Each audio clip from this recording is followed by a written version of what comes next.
നമസ്കാരം. Arabia this വീക്കിന്റെ ഏറ്റവും പുതിയ അധ്യായത്തിലേക്ക് എല്ലാ പ്രിയപ്പെട്ട പ്രേക്ഷകർക്കും സ്വാഗതം. കേരളം ഒരു നിർണായക തെരഞ്ഞെടുപ്പിനെ നേരിടാൻ തയ്യാറായിരിക്കുകയാണ്. വിരലിലെണ്ണാവുന്ന ദിവസങ്ങൾക്കുള്ളിൽ വോട്ടർമാർ പോളിംഗ് ബൂത്തിലെത്തും. ഇത്തവണയും പ്രകടന പത്രികയിൽ പ്രവാസികൾക്ക് വാരിക്കോരി വാഗ്ദാനങ്ങൾ നൽകിയിരിക്കുകയാണ് എല്ലാ മുന്നണികളും. പ്രവാസ ലോകത്ത് പ്രചാരണവും ഒരു വശത്ത് തകൃതിയായി നടക്കുന്നുണ്ട്.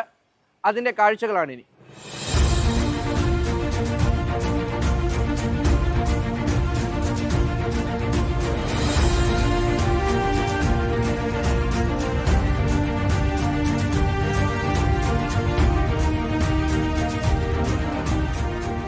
കേരളമൊന്നാകെ തെരഞ്ഞെടുപ്പ് വൈബിലാണ്. അരയും തലയും മുറുക്കി മൂന്ന് മുന്നണികളും ഗോധയിലിറങ്ങിക്കഴിഞ്ഞു. അവസാനവട്ട പ്രചാരണം പൊടിപൊടിക്കുകയാണ്. ഓരോ ദിവസവും പ്രചാരണ വിഷയം മാറിമറിയുന്നു. പതിവ് പോലെ പ്രവാസികൾക്കായി ഒരുപാട് വാഗ്ദാനങ്ങൾ ഉൾപ്പെടുത്തിയാണ് മുന്നണികൾ പ്രകടന പത്രിക തയ്യാറാക്കിയിരിക്കുന്നത്. മത്സരം കടുക്കുമെന്ന പ്രതീതി ഉള്ളതുകൊണ്ട് തന്നെ മത്സരിച്ചാണ് വാഗ്ദാനങ്ങൾ നൽകിയിരിക്കുന്നത്.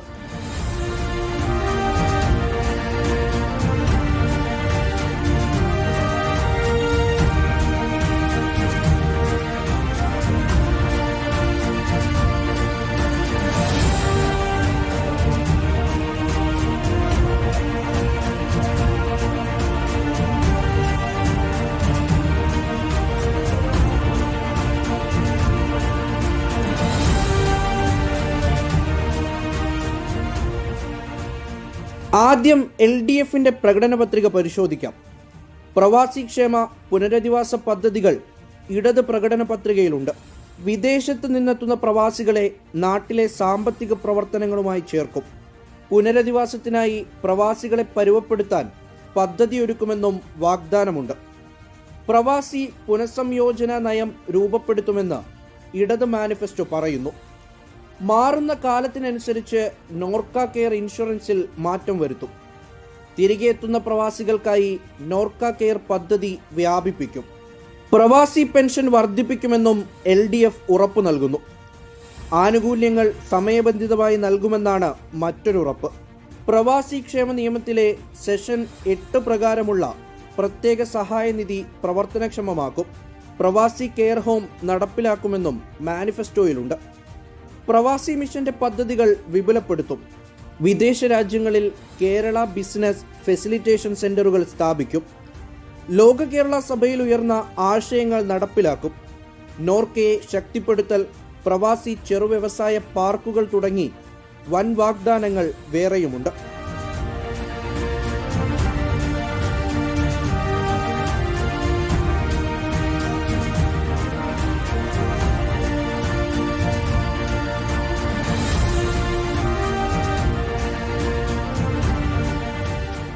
ഇനി UDF പ്രകടന പത്രികയിൽ പ്രവാസികൾക്ക് എന്താണുള്ളതെന്ന് നോക്കാം. പ്രവാസി പെൻഷൻ വർദ്ധിപ്പിക്കുമെന്നാണ് പ്രധാന വാഗ്ദാനം. തൊഴിൽ നഷ്ടപ്പെട്ടവർക്ക് സമഗ്ര പ്രവാസി പുനരധിവാസ പദ്ധതി ഒരുക്കും. ത്രിതല സ്വയംഭരണ സംവിധാനത്തിൽ പ്രവാസി സ്റ്റാൻഡിംഗ് കമ്മിറ്റി രൂപീകരിക്കും. തിരിച്ചെത്തുന്ന പ്രവാസികൾക്ക് ആരോഗ്യ ഇൻഷുറൻസ് ഉറപ്പാക്കും. പ്രവാസി ക്ഷേമനിധി ബോർഡിന് നൽകുന്ന സർക്കാർ വിഹിതം വർദ്ധിപ്പിക്കുമെന്നും UDFന്റെ മാനിഫെസ്റ്റോയിലുണ്ട്. പ്രവാസി ക്ഷേമനിധിയിൽ അംഗമാകാനുള്ള പ്രായപരിധി മാറ്റും. 60 വയസ്സു കഴിഞ്ഞവർക്ക് ആനുകൂല്യങ്ങൾ ഉറപ്പാക്കും. പ്രവാസികൾക്കായി കുടുംബശ്രീ മോഡൽ ഫിനാൻസ് സംവിധാനങ്ങൾ, പ്രവാസി അയൽക്കൂട്ടങ്ങൾ ഉണ്ടാക്കും. കിയാൽ മാതൃകയിൽ പ്രവാസി കോർപ്പറേഷനുകൾ നിലവിൽ വരുത്തും. പ്രവാസി ക്ഷേമത്തിനായി തൊഴിൽ നൈപുണ്യ പുനരധിവാസ കേന്ദ്രം തുറക്കും. പ്രവാസികളുടെ സ്വത്ത് സംരക്ഷിക്കാൻ പ്രത്യേക പ്രവാസി ട്രൈബ്യൂണൽ ഉണ്ടാകുമെന്നും UDF ഉറപ്പു നൽകുന്നു.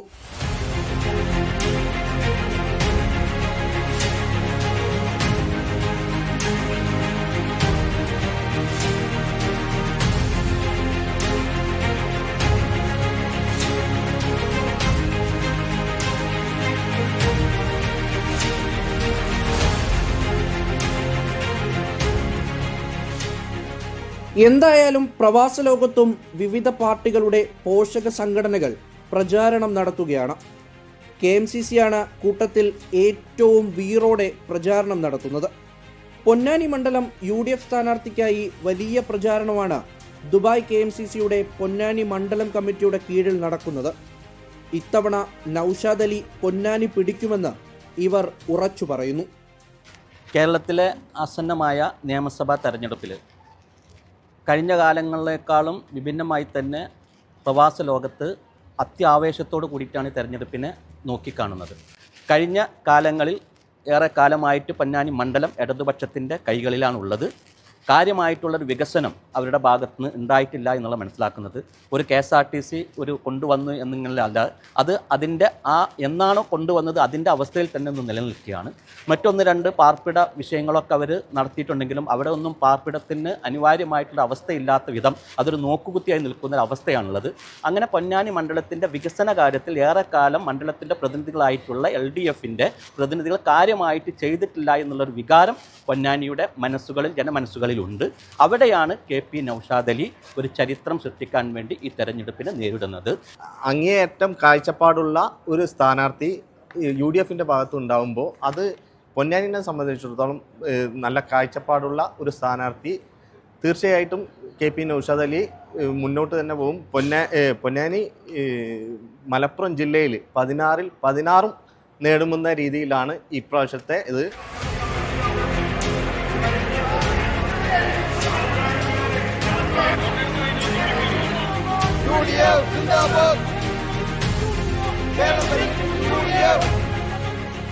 അപ്രതീക്ഷിതമായി സ്ഥാനാർത്ഥിയും വീഡിയോ കോളിലെത്തി. ഞാൻ പിടിക്കോ?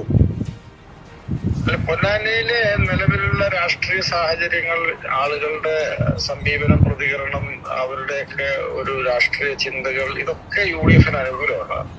ഇത്തവണ ദുബായിയുടെ സഹപ്രവർത്തകര്, KMCCയുടെ പ്രവർത്തകര് എല്ലാ ബാച്ചിലേഴ്സ് റൂമുകളിലേക്കും ഇന്ന് പോവുകയാണ്. അപ്പൊ തീർച്ചയായിട്ടും ഇതൊരു വേറിട്ട ഒരു പ്രചരണ പരിപാടിയാണ്. അവർക്ക് എല്ലാ ഭാവങ്ങളും നേരിടുന്നു, അവരോട് കൃതജ്ഞത അറിയിക്കുന്നു, അവരെ ചേർത്ത് പിടിച്ച് ആശ്ലേഷിക്കുന്നതായിട്ട് അവരോട് പറയാൻ ഈ അവസരത്തിൽ ഞാൻ ആഗ്രഹിക്കുന്നു.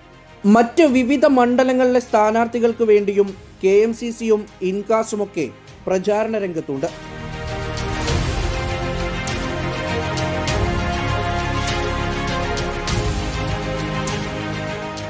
സാധാരണ നിലയിൽ ചാർട്ടേഡ് വിമാനങ്ങളിലായി പ്രവാസി വോട്ടർമാരെ ഈ സംഘടനകളൊക്കെ വോട്ട് ചെയ്യിക്കാൻ നാട്ടിലെത്തിക്കാറുണ്ട്. ഇത്തവണ ഗൾഫ് മേഖലയിലെ സംഘർഷത്തിന്റെ പശ്ചാത്തലത്തിൽ നാമമാത്രമായ രീതിയിലായിരിക്കും പ്രവാസി വോട്ടർമാർ നാട്ടിലെത്തുക. ഫുജൈറയിൽ നിന്ന് പ്രത്യേക വിമാനമൊരുക്കുമെന്ന് KMCC അറിയിച്ചിട്ടുണ്ട്. രാജ്യം ഇത്ര വളർന്നിട്ടും ഡിജിറ്റൽ വൽക്കരണം അതിൻ്റെ ഉച്ചസ്ഥായിയിലെത്തിയിട്ടും പ്രവാസികളുടെ വോട്ടവകാശം മാത്രം ഇനിയും അകലെയാണ്. ഒരു നാടിൻ്റെ സാമ്പത്തിക നട്ടെല്ലായി മാറിയ മറ്റെല്ലാ മേഖലയിലും കൃത്യമായ ഇടപെടൽ നടത്തുന്ന ഒരു വലിയ വിഭാഗത്തിന് ഇനിയും തൊഴിൽ സ്ഥലങ്ങളിൽ നിന്ന് വോട്ട് ചെയ്യാനാകുന്നില്ല എന്ന വസ്തുത തീർച്ചയായും പരിഹരിക്കപ്പെടേണ്ടതാണ്.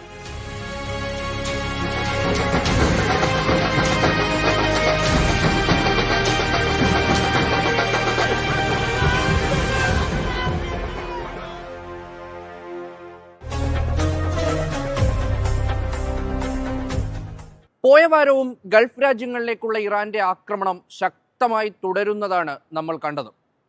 കുവൈറ്റും ബഹ്റൈനും UAEയും സൗദി അറേബ്യയും ഒക്കെ കേന്ദ്രീകരിച്ച് ഇറാൻ ശക്തമായ ആക്രമണമാണ് നടത്തുന്നത്.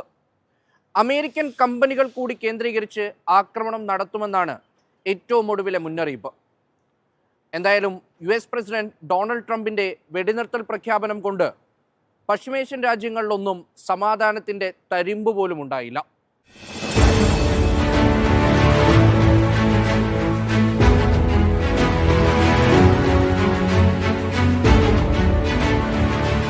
അമേരിക്കൻ പ്രസിഡന്റ് ഡൊണാൾഡ് ട്രംപിന്റെ വെടിനിർത്തൽ പ്രഖ്യാപനത്തിൽ വലിയ പ്രതീക്ഷയർപ്പിച്ചിരിക്കുകയായിരുന്നു ഗൾഫ് നാടുകളിലെ മലയാളികൾ ഉൾപ്പെടെയുള്ളവർ. ആക്രമണങ്ങൾക്ക് അറുതി വരുമെന്നും സമാധാനം പുലരുമെന്നുമുള്ള നേരിയ പ്രതീക്ഷ കഴിഞ്ഞയാഴ്ച പടർന്നിരുന്നു. എന്നാൽ ഈ പ്രതീക്ഷയെ അസ്ഥാനത്താക്കുന്ന കാഴ്ചകളാണ് കഴിഞ്ഞ ഒരാഴ്ചയായി ഉണ്ടായിരിക്കുന്നത്. പതിവിലും കൂടുതൽ ആക്രമണമാണ് ഇറാൻ ഇപ്പോൾ നടത്തുന്നത്. UAE, Kuwait, Saudi Arabia, Bahrain എന്നീ രാജ്യങ്ങളിൽ തുടർച്ചയായി ആക്രമണമുണ്ടാകുന്നു. എണ്ണ ടാങ്കറുകൾ, ഊർജ്ജ നിലയങ്ങൾ, എയർപോർട്ട്, US കമ്പനികൾ എന്നിവയൊക്കെ കേന്ദ്രീകരിച്ചാണ് ആക്രമണങ്ങൾ തുടരുന്നത്.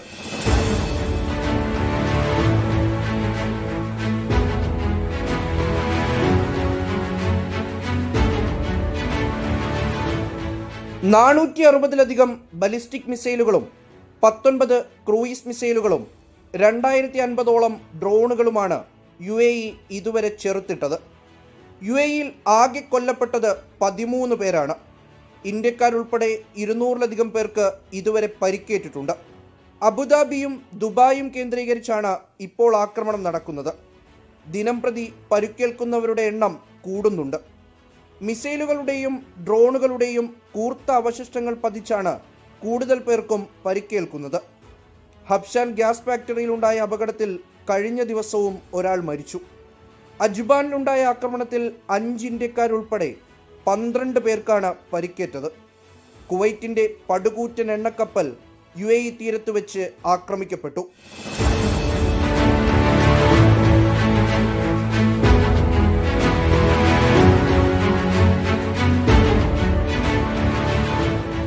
സൗദി അറേബ്യയിലെ പ്രധാന എണ്ണ ശുദ്ധീകരണശാലകൾക്ക് നേരെ ഇറാൻ ആക്രമണം നടത്തി. കിഴക്കൻ മേഖല കേന്ദ്രീകരിച്ചുള്ള ആക്രമണം ശക്തമാണ്. ഇടവേളകളില്ലാതെ ഓരോ ദിവസവും പുലർച്ചെ ആക്രമണം ഉണ്ടാകുന്നുണ്ട്. കുവൈറ്റ് എയർപോർട്ട് കേന്ദ്രീകരിച്ച് കഴിഞ്ഞ ദിവസവും ആക്രമണമുണ്ടായി. എയർപോർട്ടിലെ എണ്ണ ടാങ്കറുകൾ ലക്ഷ്യമിട്ട് നടന്ന ആക്രമണത്തിൽ വലിയ തീപിടുത്തമാണ് ഉണ്ടായത്. ആളപായമുള്ളതായി സ്ഥിരീകരണമില്ല. ഇത് 4ാം തവണയാണ് കുവൈറ്റ് എയർപോർട്ടിനെ ഇറാൻ ലക്ഷ്യമിടുന്നത്. ഡ്രോൺ അവശിഷ്ടങ്ങൾ പതിച്ച് പവർ ലൈനുകൾക്കും കേടുപാടുകൾ ഉണ്ടായിരുന്നു. ബഹ്റൈനിലും എണ്ണപ്പാടങ്ങൾ ലക്ഷ്യമിട്ടുള്ള ആക്രമണം തുടരുകയാണ്.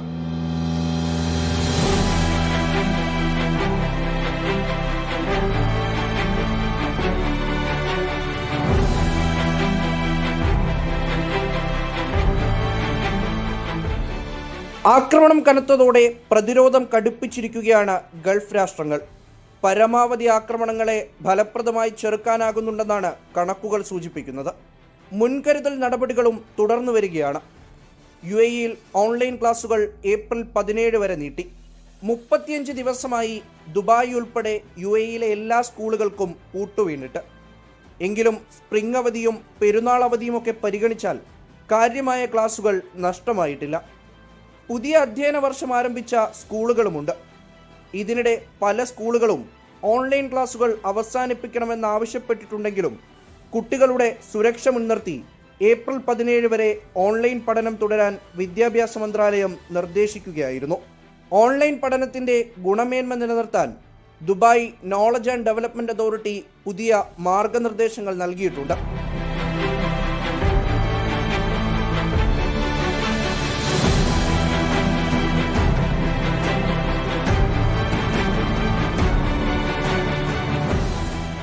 സുരക്ഷാ മുൻകരുതലിന്റെ ഭാഗമായി ദുബായിലെ പ്രമുഖ പള്ളികൾ താൽക്കാലികമായി അടച്ചിടാൻ തീരുമാനിച്ചു. കഴിഞ്ഞ ദിവസം മുതൽ പള്ളികളിൽ നേരിട്ടുള്ള ശുശ്രൂഷകൾ ഉണ്ടാകില്ലെന്ന് അറിയിപ്പ് നൽകി. ഔദുമേത്തയിലെ സെന്റ് മേരീസ് കത്തോലിക്ക പള്ളി അടച്ചിടുമെന്ന് അറിയിച്ചിട്ടുണ്ട്. ദുഃഖവെള്ളിയുടെ തിരുകർമ്മങ്ങളിൽ ഓൺലൈനായാണ് വിശ്വാസികൾ പങ്കെടുത്തത്. എന്നാൽ ദുബായ്ക്ക് പുറത്തുള്ള പള്ളികളിൽ പതിവ് പോലെ വിശ്വാസികളെത്തി. ഗാഗുൽത്താമലയിൽ നിന്നും വിലാപത്തിൻ മാറ്റൊലി കേൾപ്പൂ. ഏവമെന്നെ ക്രൂശിലേറ്റുവാൻ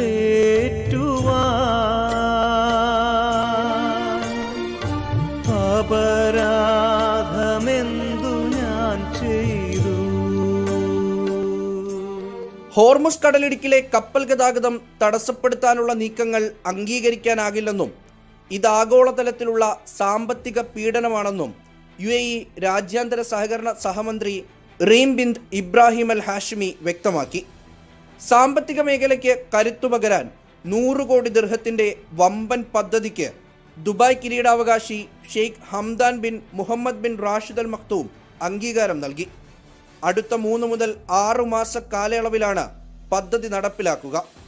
സാമ്പത്തിക വളർച്ച വേഗത്തിലാക്കാനും നിക്ഷേപകരെ ആകർഷിക്കാനും ലക്ഷ്യമിട്ടുള്ള പദ്ധതിയിലൂടെ വിവിധ സർക്കാർ ഫീസുകളിൽ ഇളവ് നൽകുകയും നടപടികൾ ലഘൂകരിക്കുകയും ചെയ്യും.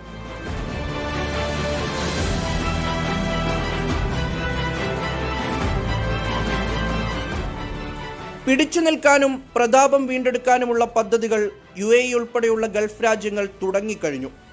എന്നാൽ ഒരുപോലെ ആശങ്കപ്പെടുത്തുന്ന ഒരു ചോദ്യം ബാക്കിയാണ്. എന്നാണ് ഈ സംഘർഷം അവസാനിക്കുകയെന്ന പ്രധാന ചോദ്യം.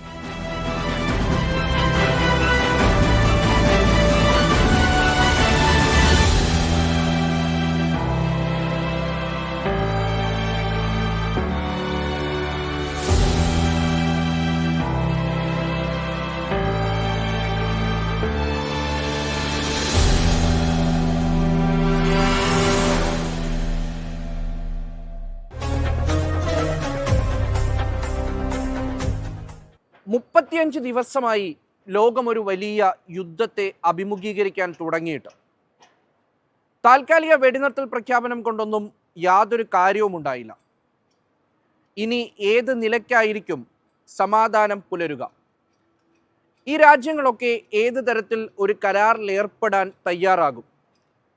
അമേരിക്കയുടെ, ഇസ്രായേലിൻ്റെ, ഇറാൻ്റെ, മറ്റ് രാജ്യങ്ങളുടെ ഒക്കെയും നിലപാട് ഇപ്പോഴെങ്ങനെയാണ്? വിദേശകാര്യ വിദഗ്ധൻ താജ് ആലുവ സംസാരിക്കുന്നു. അമേരിക്കയും ഇസ്രായേലും ഇറാനെതിരെ നടത്തിക്കൊണ്ടിരിക്കുന്ന യുദ്ധം ഇപ്പോൾ ഒരു മാസത്തിലധികം പിന്നിടുമ്പോൾ അത് എങ്ങനെയാണ് അതിൻ്റെ പര്യവസാനം എന്നതിനെക്കുറിച്ച് ധാരാളം അഭിപ്രായങ്ങൾ, ധാരാളം സിനാരിയോകൾ പല വിദഗ്ധരും ചൂണ്ടിക്കാണിക്കുന്നുണ്ട്.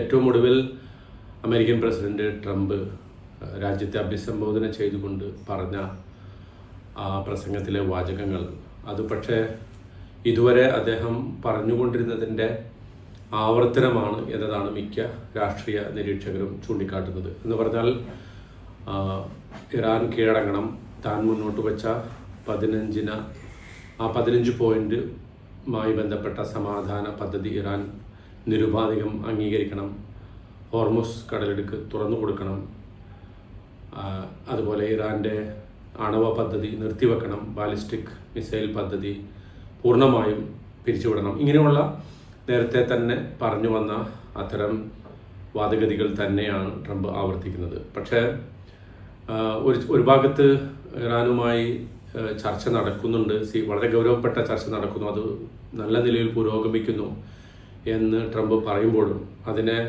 സമ്പൂർണ്ണമായി നിഷേധിക്കുകയാണ് ഇറാൻ. കാരണം ഇറാൻ പറയുന്നത് ഞങ്ങൾക്ക് ആരുമായിട്ടാണ് സംസാരിക്കേണ്ടത്, കാരണം ഇതുവരെയുള്ള കഴിഞ്ഞ സംഭാഷണങ്ങളും ചർച്ചകളും ഒക്കെ തന്നെ ഞങ്ങളെ ആക്രമിക്കാനുള്ള ഒരു ഉപാധിയായി, അതിനുള്ള ഒരു മറയായിട്ടാണ് ട്രംപും അതുപോലെ തന്നെ അദ്ദേഹത്തെ പിന്തുണക്കുന്ന ആളുകളും സ്വീകരിച്ചത്, നെതന്യാഹുവും ഒക്കെ സ്വീകരിച്ചത്. അതുകൊണ്ട് തന്നെ ഞങ്ങൾക്ക് ചർച്ചയ്ക്ക് ഒരുക്കമല്ല എന്ന ഒരു നിലപാടിലാണ് ഇറാനുള്ളത്. അങ്ങനത്തെ ഒരു സാഹചര്യത്തിൽ ട്രംപ് ഇടയ്ക്ക് പറയുകയും ചെയ്തു, അടുത്ത 2-3 ആഴ്ചക്കുള്ളിൽ ഇറാനെതിരെയുള്ള ആക്രമണം അവസാനിപ്പിക്കാൻ പോവുകയാണ്. പക്ഷേ അങ്ങനെ അവസാനിപ്പിക്കുന്നതിനിടക്ക് ഇറാനെ സ്റ്റോൺ ഏജിലേക്ക് തിരിച്ചു കൊണ്ടുപോകും, ശിലായുഗത്തിലേക്ക് തിരിച്ചു കൊണ്ടുപോകും എന്ന അർത്ഥത്തിൽ ഒരു പ്രസ്താവന ട്രംപ് നടത്തുകയുണ്ടായി. ഈ പ്രസ്താവനയെ നിരീക്ഷകർ വിലയിരുത്തുന്ന ഇത് അമേരിക്കൻ ഭരണകൂടങ്ങൾ പഴയ അധിനിവേശങ്ങളിലൊക്കെ ഉപയോഗിച്ച ഒരു പദമാണ്. വിയറ്റ്നാം യുദ്ധത്തിൽ അന്നത്തെ പ്രതിരോധ സെക്രട്ടറി പറഞ്ഞ ഒരേ ഒരു പദമാണ് വിയറ്റ്നാമിനെ ശിലായുഗത്തിലേക്ക് തിരിച്ചു കൊണ്ടുപോകും എന്നത്. അതുപോലെ തന്നെ അഫ്ഗാനിസ്ഥാൻ അധിനിവേശ സമയത്ത് പാകിസ്ഥാനോട് ജനറൽ പർവേസ് മുഷറഫിനോട് അന്നത്തെ അമേരിക്കൻ പ്രതിരോധ സെക്രട്ടറി പറഞ്ഞ അതേ വാചകവും ഇത് തന്നെയാണ്. അഫ്ഗാനിസ്ഥാനെതിരെയുള്ള യുദ്ധത്തിൽ സഹായിച്ചിട്ടില്ലെങ്കിൽ നിങ്ങളെ ശിലായുഗത്തിലേക്ക് തിരിച്ചു കൊണ്ടുപോകും എന്ന അർത്ഥത്തിൽ. ഇറാഖിനെ സംബന്ധിച്ചിടത്തോളം ഇറാഖ് അധിനിവേശം 2 തവണ 1990-ലും കുവൈറ്റിനെ ആക്രമിച്ച് സദ്ദാം ഹുസൈൻ കീഴ്പ്പെടുത്തിയപ്പോൾ അതിനെ മോചിപ്പിക്കാൻ വേണ്ടി അമേരിക്കയും സഖ്യകക്ഷികളും ചേർന്ന് നടത്തിയ ആക്രമണത്തിലും, അതിനുശേഷം 2003-ൽ സദ്ദാം ഹുസൈനെതിരെ കൂട്ട നശീകരണായുധങ്ങൾ കൈവശം വെച്ചതിനെന്ന പേരിൽ നടത്തിയ ആക്രമണത്തിലൊക്കെ അമേരിക്ക മുഴക്കിയ ഒരേ ഒരു മുദ്രാവാക്യം ഈ സ്റ്റോൺ ഏജിലേക്ക് തിരിച്ചു കൊണ്ടുപോകും എന്നതാണ്. അതിൻ്റെ ഒരു ഉദ്ദേശം കാർപ്പറ്റ് ബോംബിങ്ങിലൂടെ രാജ്യത്തിൻ്റെ മുഴുവൻ സിവിലിയൻ ഇൻഫ്രാസ്ട്രക്ചർ, സ്കൂളുകൾ, ആശുപത്രികൾ, പാലങ്ങൾ, റോഡുകൾ, അതുപോലെ തന്നെ മറ്റ് ഒരു നാഗരിക ജീവിതത്തിന് വേണ്ട എല്ലാ സംവിധാനങ്ങളെയും തകർത്ത് കളയും എന്ന അർത്ഥത്തിലാണ് ഈ പ്രസ്താവന നടത്തുന്നത്. സ്വാഭാവികമായും പിറ്റേ ദിവസം തന്നെ ട്രംപ് ഒരു ഫോട്ടോ അദ്ദേഹത്തിൻ്റെ സോഷ്യൽ മീഡിയയിൽ പോസ്റ്റ് ചെയ്തത് ഇറാനിലെ ഏറ്റവും വലിയ ഒരു പാലം തകർത്തതിൻ്റെ ഒരു ഫോട്ടോയാണ് പോസ്റ്റ് ചെയ്തത്. എന്ന് പറഞ്ഞാൽ പരമാവധി ഇറാനെ നശിപ്പിക്കുക, ആ രാജ്യത്തിൻ്റെ എല്ലാ അടിസ്ഥാന സൗകര്യങ്ങൾ, ഇലക്ട്രിസിറ്റി പ്ലാന്റുകൾ, പാലങ്ങൾ, ഡീസാലിനേഷൻ പ്ലാന്റ്, ഇതൊക്കെ നശിപ്പിക്കുക എന്നതാണ്.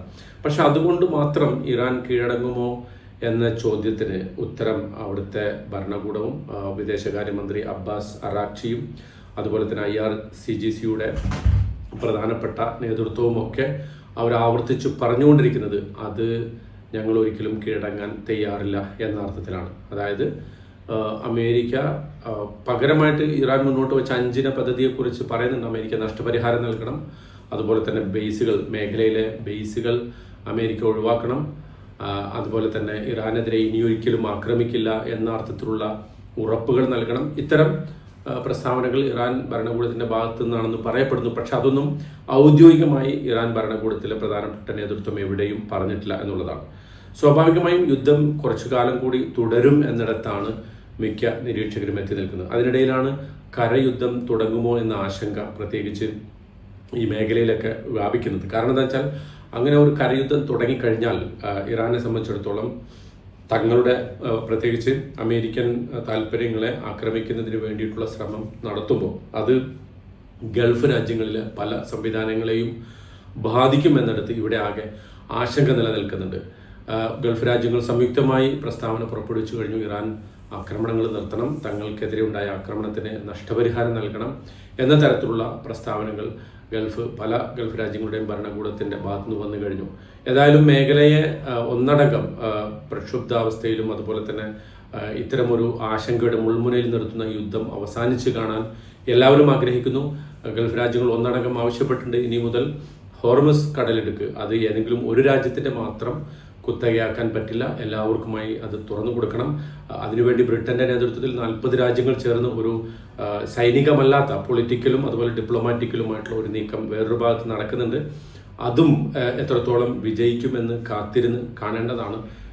ഈ ഗൾഫ് രാജ്യങ്ങളെ സംബന്ധിച്ചിടത്തോളം തങ്ങളുടെ സുരക്ഷയ്ക്ക് നേരെ, അഖണ്ഡതയ്ക്ക് നേരെ ഏറ്റവും അവരുടെ ഉണ്ടായതിനു ശേഷം, ഗൾഫ് രാജ്യങ്ങൾ നിലവിൽ വന്നതിന് ശേഷം ഏറ്റവും കടുത്ത ആക്രമണമാണ് നടന്നിട്ടുള്ളത്. അതുകൊണ്ട് തന്നെ ആക്രമണങ്ങൾ അവസാനിപ്പിച്ച് കിട്ടാനും അതിനുവേണ്ടി തങ്ങൾക്ക് നേരിട്ട നാശനഷ്ടങ്ങൾക്ക് നഷ്ടപരിഹാരം ലഭിക്കണമെന്ന അർത്ഥത്തിൽ ഐക്യരാഷ്ട്രസഭയെയും അതുപോലെ തന്നെ മറ്റു പല സംവിധാനങ്ങളെയും ഈ ഗൾഫ് രാഷ്ട്രങ്ങൾ സമീപിച്ചു കഴിഞ്ഞു. സ്വാഭാവികമായും അതും ഇറാന് മേൽ സമ്മർദ്ദമായിട്ട് രൂപപ്പെട്ടു വരുന്നുണ്ട്. നേരത്തെ UK നേതൃത്വത്തിലുള്ള ആ ഒരു കൂട്ടായ്മയും ഇറാന് മേലൊരു സമ്മർദ്ദമായി വരുന്നുണ്ട്. പക്ഷേ അന്തിമമായിട്ട് അമേരിക്ക തന്നെയാണ് തീരുമാനിക്കേണ്ടത്, അമേരിക്കയും ഇസ്രായേലുമാണ് തീരുമാനിക്കേണ്ടത് ഏത് നിലക്ക് ഇത് അവസാനിപ്പിക്കണം എന്നുള്ളത്. കാരണം അങ്ങനെ ആ തീരുമാനം അവർ എടുക്കുമ്പോൾ മാത്രമാണ് മേഖലയിൽ സമാധാനം കൊണ്ടുവരാൻ സാധിക്കുക. അത് തീർച്ചയായിട്ടും അവരുടെ നിലപാടിനെ മാത്രം ആശ്രയിച്ച് നിലകൊള്ളുന്ന ഒരു സംഗതിയാണ് എന്ന് കാണാൻ സാധിക്കും. അറേബ്യ ദിസ് വീക്കിന്റെ ഇന്നത്തെ അധ്യായം ഇവിടെ പൂർത്തിയാകുന്നു. അടുത്തയാഴ്ച ഇതേ ദിവസം ഇതേ സമയം കാണാം. നമസ്കാരം.